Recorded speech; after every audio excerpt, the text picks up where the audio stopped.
Wall street journal की report के मुताबिक चीन ने सैकड़ों आंकड़े प्रकाशित करना बंद कर दिया है, जिससे वहां की अर्थव्यवस्था की वास्तविक स्थिति जानना और कठिन हो गया है। चीन इस समय बहुत खराब स्थिति में है। रिपोर्ट्स देखने के बाद मुझे नहीं लगता कि ऐसा होना चाहिए। मुझे राष्ट्रपति पसंद है। चीन में वित्तीय समस्याएं जारी हैं। चीन के बाजार का वादा फीका पड़ गया है क्योंकि उसकी कभी तेजी से बढ़ती अर्थव्यवस्था अब मुश्किलों में है। चीन में हालात बिल्कुल भी बेहतर नहीं हुए हैं, भले ही एक अस्थायी व्यापार समझौता हुआ हो। चीनी नागरिक महसूस कर रहे हैं कि चीनी कम्युनिस्ट पार्टी उनसे सच छुपा रही है और कहने और करने में अंतर है।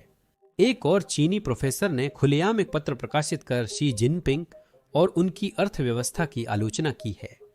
उन्होंने कहा कि अर्थव्यवस्था में समस्या है और इसकी जड़ राजनीति में निहित है। उन्होंने सीसीपी द्वारा 2024 के लिए जारी जीडीपी आंकड़ों पर सीधा निशाना साधा। पहले एक अर्थशास्त्री ने सीसीपी मीडिया पर जाकर उन्हें जीडीपी के बारे में झूठ बोलने पर फटकारा था। उसके बाद वह फिर कभी नहीं दिखे। तो हम केवल कल्पना ही कर सकते हैं कि इस प्रोफेसर के साथ क्या होगा। रिपोर्ट्स से संकेत मिलता है कि सीसीपी पहले ही उन तक पहुंच चुकी है, परंतु पहले उस अंतिम अर्थशास्त्री के बारे में अधिक जानकारी जिसने चीन कम्युनिस्ट पार्टी को चुनौती दी थी। हम जल्द ही उनकी टिप्पणियों पर आएंगे। ये SBIC सिक्योरिटीज के मुख्य अर्थशास्त्री हैं, जो एक सरकारी कंपनी है। उन्होंने पहले भी शीर्ष अधिकारियों और नियामकों को सलाह दी है। उन्होंने कहा कि जहां आबादी अधिक उम्र की है वहां उपभोग वृद्धि मजबूत और जहां आबादी कम उम्र की है वहां उपभोग वृद्धि कमजोर है। उन्होंने कहा कि यह थोड़ा उल्टा लगता है और इसे स्वीकार करना मुश्किल हो सकता है, फिर भी इसे 3 वाक्यांशों में संक्षिप्त किया जा सकता है। बुजुर्ग लोग ऊर्जावान हैं, युवा नीरस हैं और मध्यम वर्ग के पास जीने के लिए कुछ नहीं है। ये टिप्पणियां सोचने पर मजबूर करती हैं, जो चीन की सार्वजनिक चर्चाओं में बहुत कम सुनाई देती हैं। यह एक ऐसा माहौल है जहां विश्लेषक स्वयं को सेंसर करते हैं और मंदी जैसे शब्दों से बचते हैं, क्योंकि अधिकारी अर्थव्यवस्था के बारे में सकारात्मक दृष्टिकोण चाहते हैं और वे अपनी थीसिस साबित करने के लिए आगे बढ़ते हैं। उन्होंने कहा कि बुजुर्गों को नियमित पेंशन के कारण खर्च करने में सक्षम है, परंतु युवाओं की आय के प्रति आशाएं घट रही हैं। वे उसे रोक कर रख रहे हैं और उनका कहना है कि नौकरी का बाजार आधिकारिक आंकड़ों से भी ज्यादा खराब है। अनुमान है कि लगभग 47 मिलियन प्रवासी मजदूर रोजगार की कमी के कारण शहरों से अपने गृह राज्यों में लौट गए हैं। वे आंकड़ों से अदृश्य हो गए हैं क्योंकि आंकड़े सिर्फ शहरी क्षेत्रों की बेरोजगारी को दर्शाते हैं। जब वे शहरी क्षेत्रों से गए तब से वे आंकड़ों में नहीं हैं। उन्होंने कहा कि पिछले 3 वर्षों में जीडीपी प्रतिवर्ष 3% अंकों से अधिक आंकी गई है। उन्होंने कहा कि पिछले 3 सालों में इसमें 10% से ज्यादा की वृद्धि हुई है। यह उनके विश्लेषण पर आधारित है, जिसमें उन्होंने विकास के आंकड़ों की तुलना निवेश, खपत और श्रम बल के साथ की है। यह चेतावनी चीनी सोशल मीडिया पर वायरल हुई, जिसका कारण स्पष्ट है। आखिरकार किसी ने हिम्मत दिखाई और सच बात बोल दी। फिर भी ये काफी नहीं था। यह चेतावनी उस व्यक्ति से आ रही थी जो पहले सीसीपी के लिए काम करता था, और यही वजह थी कि सरकार घबरा गई थी। चीनी सेंसरों ने ओवरटाइम काम शुरू किया और चीन ने इस चेतावनी को सोशल मीडिया से हटाना शुरू कर दिया ताकि यह कोई बड़ा मुद्दा न बन जाए। यह चेतावनी लगभग कुछ महीने पहले दिसंबर में आई थी और अब फिर से ज्यादा लोग इसके बारे में चर्चा कर रहे हैं। मुझे विश्वास है कि सीसीपी बॉट्स इस विषय पर चर्चा करने वाले वीडियो को डाउनवोड करने के लिए ओवरटाइम काम करेंगे। यदि आप लाइक और सब्सक्राइब बटन दबाएं तो इससे हमें काफी मदद मिलेगी। सबसे पहले आदमी की पहचान करते हैं और फिर हाल ही में चीनी विश्वविद्यालय के प्रोफेसरों की चेतावनियों पर चर्चा करेंगे। यह अर्थशास्त्री गांव शानवेन थे, जो SDIC सिक्योरिटीज के मुख्य अर्थशास्त्री थे और पहले देश के नियामकों और शीर्ष अधिकारियों को सलाह दे चुके हैं। भाषण का सबसे चौंकाने वाला हिस्सा निश्चित रूप से यह था कि उन्होंने चीन के आधिकारिक जीडीपी आंकड़ों को गलत बताया। गांव के अनुसार चीन की जीडीपी पिछले 2-3 वर्षों में औसतन लगभग 2% रही है, जबकि आधिकारिक आंकड़ा लगभग 5% है। और ये आखिरी वाक्य जो उन्होंने कहा वह सबसे ज्यादा चौंकाने वाला है, और मैं उद्धृत कर रहा हूं, लेकिन हम जानते हैं और मुझे लगता है कि आधिकारिक आंकड़ा हमेशा लगभग 5% रहेगा। उन्होंने यह बात दिसंबर की शुरुआत में कही थी और सोचिए क्या हुआ। वर्ष के अंत में आधिकारिक चीनी जीडीपी वृद्धि दर 5.2% रही। 2025 की पहली तिमाही में भी ऐसा ही हुआ। चीनी जीडीपी की उम्मीद 5.1% थी और असली जीडीपी वृद्धि उम्मीद से ज्यादा 5.4% रही। शेष आंकड़े वास्तव में 5.4% के आंकड़े का समर्थन नहीं करते हैं। चीनी कम्युनिस्ट पार्टी की यह आदत है और अब लोग इसके खिलाफ बोलने लगे हैं, जिसमें आम जनता भी उनका साथ दे रही है। वे सार्वजनिक राज्य मीडिया के मंच पर ऐसी चीज सामने लाने के साहस की सराहना कर रहे हैं। यहाँ जनता की प्रतिक्रिया है। और सोशल मीडिया पे कुछ टिप्पणियां लिखें तो लोग क्या कह रहे हैं। हाँ, मेरा मतलब है, जैसा कि आप सोच सकते हैं, ये वाकई सोशल मीडिया पर बहुत लोकप्रिय हो रहा है। कल ही मैं टिप्पणियां पढ़ रही थी, बहुत से लोग बस इस बारे में टिप्पणी कर रहे थे। वो बहुत साहसी व्यक्ति हैं जो ऐसी बातें कह रहे हैं, और यह उसकी स्पीच नहीं है जो इतनी महत्वपूर्ण है, न ही उसका विषय, बल्कि ये बात ज्यादा मायने रखती है कि उसकी टिप्पणियां प्रसारित की गई। ऐसा लगता है कि उन्हें सहन किया गया, और यह काबिल ए तारीफ है। लोग उम्मीद कर रहे हैं कि सच बोलने वाले लोग सामने आएंगे और नीति निर्माता इन मुद्दों का सीधे सामना करेंगे। कुछ लोगों का मानना है कि बुजुर्गों को अधिक पैसा और पेंशन देनी चाहिए। कुछ लोगों का मानना है कि ये एक तरफा हो सकता है। वे कह रहे हैं कि पेंशन का खर्च बुजुर्गों द्वारा नहीं, बल्कि परिवार के सदस्य बच्चों की ट्यूशन और खाने पीने पर कर सकते हैं। तो जरूरी नहीं है कि बुजुर्ग ही ज्यादा खर्च कर रहे हों, बल्कि दूसरे लोग भी थेरेपी पर पैसे खर्च कर सकते हैं। खैर, साफ है कि सीसीपी इसे वहन नहीं कर सकता। अगले दिन भाषण से जुड़ी पोस्ट्स हटा दी गईं और गांव को सार्वजनिक रूप से निष्कासित किया गया। उनका वीचैट अकाउंट बंद कर दिया गया, शायद सीसीपी की अर्थव्यवस्था पर उनके खुले विचारों की वजह से। दुर्भाग्यवश ऐसा लगता है कि चीनी अर्थव्यवस्था लगातार संघर्ष कर रही है और शी जिनपिंग ने अपनी सेंसरशिप को और भी कड़ा कर दिया है।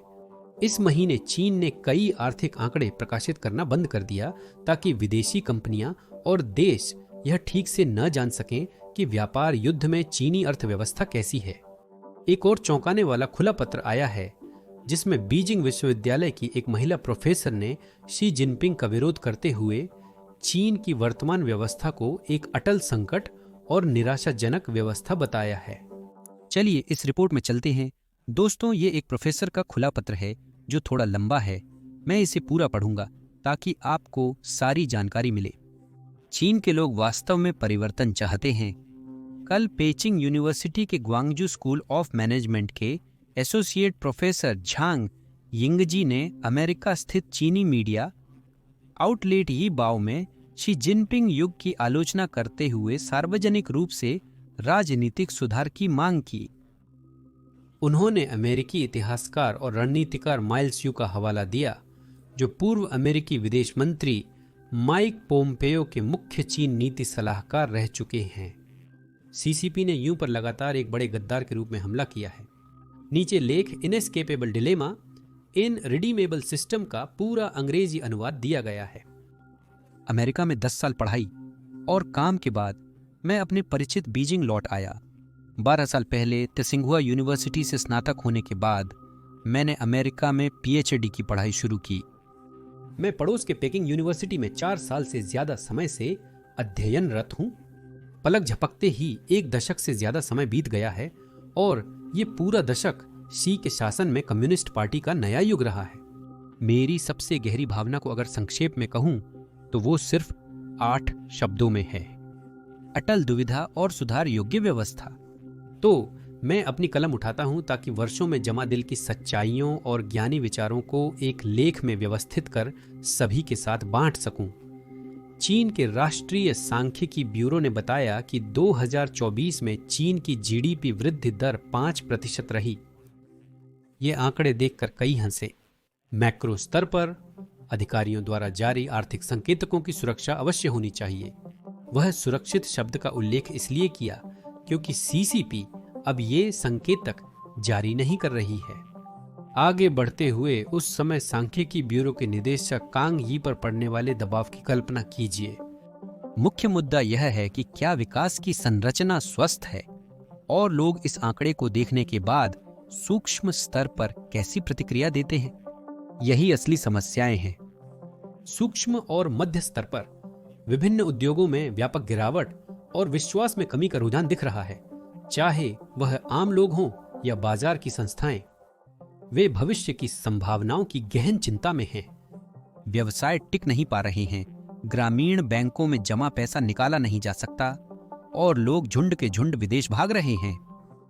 मेरे कई सहकर्मियों ने विदेशों में स्थायी निवास या ग्रीन कार्ड हासिल कर लिया है। कई लोग चीन में काम करते हैं जबकि उनके बच्चे और संपत्ति विदेश में हैं। कई सीसीपी अधिकारियों के बच्चे विदेशों जैसे अमेरिका या यूरोप में रहते हैं। शी जिनपिंग द्वारा राज्य टीवी पर चीन के युवाओं से देश के लिए अपने भविष्य का बलिदान करने और राष्ट्र की जरूरतों के अनुसार काम करने का आग्रह करना हास्यास्पद है। यह वास्तव में एक बड़ी विडंबना है। खैर, चलिए पत्र के साथ आगे बढ़ते हैं। उदाहरण के लिए हमारे संस्थान के एक सेवानिवृत्त विश्वविद्यालय नेता जो प्रोफेसर हैं, साल का ज्यादातर समय अपने बच्चों के साथ विदेश में बिताते हैं और कभी कभी वापस आकर हमसे अपनी भड़ास निकालते हैं। जहां तक डीन की बात है तो उनका तो कहना ही क्या, वे हर मौके का फायदा उठाकर विदेश चले जाते हैं। चीन में पला बढ़ा, विदेश में शिक्षा और कार्य के बाद पारिवारिक कारणों से चीन लौटा। मैं चाहता हूं कि मेरा देश प्रगति करे। हालांकि जैसे जैसे साल बीतते गए, मैंने हाल के वर्षों में जो देखा है वह बेहतर नहीं बल्कि और भी खराब होता जा रहा है। माइल्स यू एक अमेरिकी विद्वान हैं जिनका सबसे प्रसिद्ध विचार है कि सीसीपी अधिकारियों को चीनी जनता से अलग किया जाना चाहिए, जो महत्वपूर्ण है। सीसीपी अधिकारी अपनी वैधता बनाए रखने के लिए अधिकतम भव्य सपने दिखा रहे हैं। हास्यास्पद यह है कि वे न केवल सपने दिखाते हैं बल्कि बार बार अपनी बात बदलते रहते हैं। नीतियां रातों रात बदल जाती हैं, दस्तावेज मनमर्जी से रद्द कर दिए जाते हैं और विश्वसनीयता की कमी होती है। स्वाभाविक रूप से जनता में विश्वास की कमी है। हाल के वर्षों में चीनी शैली के आधुनिकीकरण का भव्य सपना दिखाया गया था। 2035 तक चीन को एक मध्यम विकसित देश बनाने का लक्ष्य सबसे ठोस घोषित लक्ष्य था। घरेलू सहयोगियों के अनुसार इस लक्ष्य को हासिल करने के लिए कम से कम 5% वार्षिक जीडीपी वृद्धि दर जरूरी होगी। 5% विकास दर को बनाए रखना कठिन चुनौती है। 2024 की 5% वृद्धि का कितना हिस्सा महंगाई के कारण है? अंततः निर्यात वृद्धि के लिए अपेक्षा आधारित अनुमानों पर निर्भर होना पड़ता है। एक महान राष्ट्र को अपनी आर्थिक वृद्धि का एक बड़ा हिस्सा बढ़ाने के लिए आयात और निर्यात पर निर्भर होना पड़ता है। यह बेहद असामान्य है। 5% के पीछे की आर्थिक संरचना का तो जिक्र ही क्या, जिसे मुश्किल से ही उच्च गुणवत्ता वाला कहा जा सकता है। सीसीपी द्वारा निर्धारित नीतिगत लक्ष्य अक्सर व्यंग्य का विषय बन जाते हैं। असल में जो भी थोड़ा बहुत अर्थशास्त्र जानता है वह जानता है कि चीनी लोगों की मेहनत और बुद्धिमत्ता के साथ अगर प्रणाली और तंत्र सही चुने जाएं, तो प्रति व्यक्ति जीडीपी कम से कम $20,000 से $30,000 तक हासिल करना मुश्किल नहीं है।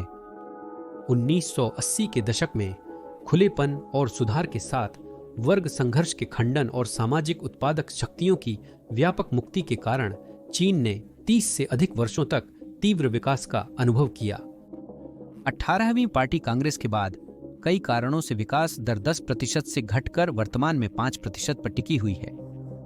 अर्थशास्त्रियों द्वारा चर्चित रियल एस्टेट के आर्थिक मॉडल, नियम, अंतरराष्ट्रीय परिस्थितियां आदि सभी महत्वपूर्ण बिंदु हैं, लेकिन मूल रूप से यह आर्थिक आधार और अधिरचना के बीच का विरोधाभास है।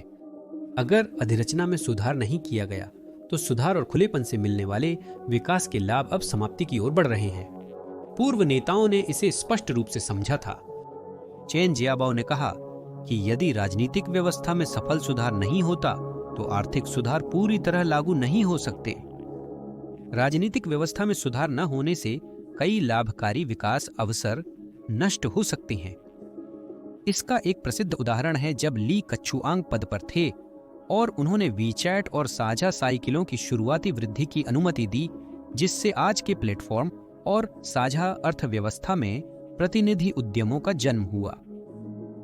बिल्कुल, इस युग के राजनीतिक माहौल में प्रधानमंत्री की स्थिति असामान्य थी। आज के चीन में कई चीजें व्यवस्था और तंत्र का काला हास्य है।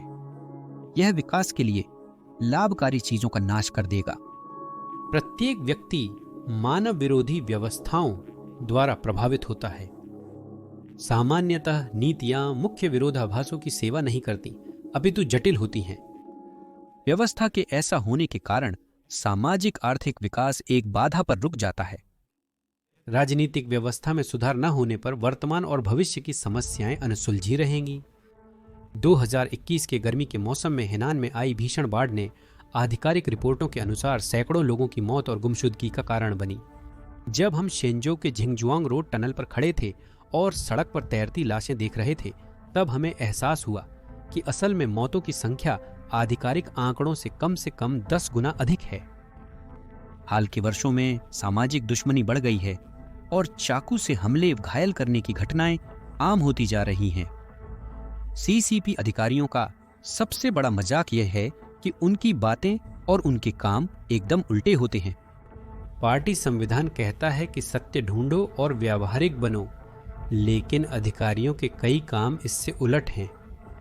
लोग कहते हैं कि उन्होंने ऐसे कई उदाहरण देखे हैं और अब वे आसानी से बेवकूफ नहीं बनते। राजनीतिक व्यवस्था में सुधार न होने पर चाहे जितना भी आशावाद का प्रचार हो, यह एक अधूरी व्यवस्था रहेगी। कभी कभी लोग पूछते हैं कि क्या पेकिंग विश्वविद्यालय के विद्वान ऊपर बैठे लोगों तक कुछ निष्पक्ष बातें पहुंचा सकते हैं, लेकिन असलियत में बुद्धिजीवी कुछ भी नहीं कर सकते। वे तकनीकी बदलावों को छोड़कर सच बोलने की हिम्मत नहीं करते और सिर्फ कथित आशावाद के नैरेटिव को बढ़ावा देते हैं। विश्वविद्यालय, शोध संस्थान और उद्योग की प्रणालियां भी उपयोगितावाद का ही अनुसरण करती हैं, जहां दीर्घकालिक सोच गायब है। हालांकि इस विशाल देश में नवाचार की जमीन लगभग खत्म हो चुकी है, फिर भी कभी कभी ब्लैक मिथ, वुकोंग और डीप सीक जैसे उच्च गुणवत्ता वाले नवाचार सामने आते हैं। लेकिन इस व्यवस्था में ऐसी चिंगारियां शायद ही कभी स्थायी आग बन पाएं। कोई वास्तविक समाधान नहीं है, क्योंकि समस्या अर्थव्यवस्था में है, लेकिन जड़ राजनीति में। समाधान के तौर पर अधिकांश चीनी लोग, बाजार की संस्थाएं और यहां तक कि व्यवस्था के भीतर के अधिकांश लोग राजनीतिक सुधार की अपेक्षा करते हैं। महत्वपूर्ण बातें 3 बार दोहरानी चाहिए। मुझे उम्मीद है कि विस्तार में सुनने के बाद आप समझ गए होंगे कि पूरा विवरण सुनना क्यों जरूरी था। एक चीन या चीनी लोगों की परवाह करने वाले प्रोफेसर द्वारा दिया गया यह एक सोचा समझा तर्क था। दुर्भाग्य से शी जिनपिंग के लिए चीनी सोशल मीडिया ने इस मुद्दे को उठाया है और स्पष्ट है कि सीसीपी इसे अनदेखा नहीं कर सकती। शासन तब गिरते हैं जब लोग डरना बंद कर देते हैं, और चीनी लोग अब डरना छोड़ रहे हैं। यही वजह है कि जैसे ही यह बात मीडिया में आई, प्रोफेसर द्वारा तुरंत एक खंडन जारी कर दिया गया। प्रोफेसर ने दावा किया कि उनका ईमेल हैक हो गया था और वेबसाइट से पत्र हटाया जाना चाहिए। एक लंबे समय से सीसीपी का अध्ययन करने वाले के रूप में मुझे नहीं लगता कि यही पूरा सच है। मेरा मानना है कि यहाँ वापसी से जुड़ा कुछ और भी चल रहा है, लेकिन हम यहाँ अनुमान नहीं लगाएंगे। पत्र में दिए गए तर्क का गहन विश्लेषण करें। सबसे चौंकाने वाली बात यह है कि यह पिछले महीने का पहला पत्र नहीं था। असल में यह विश्वविद्यालय के एक कर्मचारी द्वारा प्रकाशित दूसरा पत्र था। कुछ हफ्ते पहले हमने कवर किया कि कैसे एक चीनी विश्वविद्यालय की डीन और उनकी डिप्टी ने चीन में एक पत्र प्रकाशित किया, जिसमें सभी चीनी छात्रों से शी जिनपिंग के खिलाफ उठ खड़े होने और उन्हें सत्ता से हटाने का आह्वान किया गया था, जैसा 1989 में तियानआनमेन स्क्वायर पर हुआ था। चीनी कम्युनिस्ट पार्टी के लिए यह अच्छा संकेत नहीं है। इसका कारण है कि चीन की अर्थव्यवस्था संघर्ष कर रही है, जबकि शी जिनपिंग लोगों की स्वतंत्रता पर सख्ती बढ़ा रहे हैं। इसके अतिरिक्त शी जिनपिंग चीनी सरकार के पहले से ही सत्तावादी व्यवस्था में मौजूद पारदर्शिता पर भी कड़ाई कर रहे हैं। चीनी कम्युनिस्ट पार्टी ने अनेक आर्थिक आंकड़े प्रकाशित करना बंद कर दिए हैं, ताकि चीनी नागरिक और विदेशी देश यह न जान पाएं कि चीनी अर्थव्यवस्था वास्तव में कितनी गंभीर स्थिति में है। चीनी तकनीकी विशेषज्ञों का मानना है कि हम उनके प्रमुख ग्रॉस डोमेस्टिक प्रोडक्ट आंकड़ों पर सवाल खड़ा करने के लिए बुनियादी डेटा का उपयोग करते हैं। उदाहरण के लिए, कई सबूत बताते हैं कि उनकी पहली तिमाही में 5.4% की वृद्धि की रिपोर्ट सच नहीं हो सकती। राष्ट्रपति ट्रंप के मुताबिक चीन की अर्थव्यवस्था संकुचित हो रही है। हमने यह मार्च और फरवरी के मूल्य डेटा से देखा। हमने इसे अप्रैल के PMI यानी परचेजिंग मैनेजर्स इंडेक्स में भी देखा, जिसमें साफ तौर पर दिखा कि फैक्ट्री गतिविधि में गिरावट आ रही है। चीनी शासन नहीं चाहता कि हमें पता चले कि क्या हो रहा है और वे हमारे लिए जानकारी को सीमित करेंगे। हाँ, बिल्कुल, वह है सबसे पहले फैक्ट्रियों का बंद होना है। चीन ग्लोबल साउथ या किसी और को वे उत्पाद नहीं बेच सकता जो वह आमतौर पर अमेरिका को बेचता था, क्योंकि ट्रंप के मौजूदा टैरिफ दरों के कारण कई चीनी उत्पाद हमारे देश में नहीं आ सकते। और इसका मतलब है कि ये निर्यात उन्मुख फैक्ट्रियां खासकर देश के दक्षिणी हिस्से में बंद हो रही हैं। वे पिछले कुछ सालों से मुश्किल में हैं और अब वे निश्चित रूप से ऐसी स्थिति में हैं जहां वे आगे नहीं चल सकती। ये बातें शी जिनपिंग की सत्ता पर पकड़ कमजोर कर रही हैं। ध्यान रहे, लगभग पूरी जिम्मेदारी उनकी है क्योंकि उन्होंने सभी से सत्ता छीन ली है। इसका अर्थ है कि चीनी लोगों के अनुसार उन्हें टैरिफ युद्ध के लिए दोषी ठहराया जा रहा है। मेरी राय में पुतिन की पकड़ अब कमजोर हो रही है। वह अब कोरोना वायरस डिजीज पूर्व जैसे सर्वशक्तिमान नेता नहीं रहे। सीसीपी भले ही डेटा छुपाने की कोशिश करे, पर आखिरकार लोग जानते हैं कि उनकी जिंदगी खराब होती जा रही है और यही वजह है कि वे प्रतिक्रिया दे रहे हैं। चीन में चूहा लोग नामक एक घटना है जो जिंदगी की कठिनाइयों से हार मान चुके लोगों को दर्शाती है। अच्छी जिंदगी जीना महंगा हो गया है, इसलिए वे कुछ नहीं करते। वे कम से कम में गुजारा करने की कोशिश करते हैं। कई बार एक दिन में सिर्फ कुछ पैसे खर्च करते हैं। चीन में ऐसे लोगों की संख्या लगातार बढ़ रही है। और भी ज्यादा लोग तथाकथित चूहे लोग बनते जा रहे हैं और ये शी जिनपिंग के लिए एक समस्या बनता जा रहा है, क्योंकि इनमें से कई मानसिक रूप से अस्थिर हो जाते हैं। वे समाज के खिलाफ अपनी नाराजगी को समाज से बदला हमलों के जरिए निकालने का प्रयास करते हैं। ये मूल रूप से वे लोग हैं जो चीन के जीवन शैली से नाखुश होकर निर्दोष नागरिकों पर हमला करते हैं। मेरे पास 150 देश हैं जो व्यापार करना चाहते हैं। आपके पास कई देश हैं। बाजार चीन की स्थिति और ट्रेजरी सेक्रेटरी के साथ बैठक से वाकई खुश था। मेरे चीन के साथ सौदा न करने पर मुझे लगता है कि चीन टूट जाता। हम नहीं, वो हम टूटने वाले नहीं थे और नहीं है। वो लोग टूट जाते। जानते हो, हमारे देश में बहुत हौसला है। और जानते हो क्यों? क्योंकि 5 नवंबर की वजह से।